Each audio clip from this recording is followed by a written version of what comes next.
This is day 2 of redoing my friend's pantry and laundry room. Day 1, I only had a few hours. I was able to clear out the entire pantry and take it all apart, and then ran to Home Depot for 2 paint colors that we chose based off of the wallpaper. I was back over again on Monday for an entire day, and we ran into our first problem. For some reason in my head, I was thinking that these cabinets were 30 inches wide when they were in fact 33 inches wide. The wall is 60 inches across, and so I thought that they were going to fit perfectly side by side, but they do not. We sat for a while and talked it over to try to figure out how we could pivot.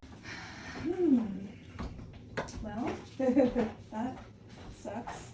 So the original plan was cabinets that were side by side, stacked 2 high, with a wood countertop, and then on top of that we would have a bunch of wood shelves. We played with the idea of doing a bunch stacked on top of each other like a full pantry up, but then we weren't able to do that countertop that she wanted, so we decided to just go 2 high on one side and to have some open storage at the bottom. It's not exactly our first choice, but I think it will still turn out great. We could go out and spend a few $100s on cabinets that fit just right, but that would defeat the purpose of trying to use what we receive for free, and it would make it impossible to keep the budget as low as we are. Since we now have the exact same problem on the laundry room side, we are going to mirror the same design for above the washer and dryer with 2 rows of cabinets and floating shelves on one side. Okay, so what else did I get done today? Well, I figured out that I need 4 shelves total, so I went outside and started sanding all of them. Then I sprayed them with my paint sprayer, then gave them a really light sanding again with 220 grit sandpaper, painted it again 1 or 2 more times, and then I did 2 coats of a clear polyacrylic. While those were drying, I headed back inside and I repaired some holes with some spackle. I'm going to let that dry and I'll be back on Wednesday to do a coat of primer, and then I'm going to paint and install the cabinets. See you then.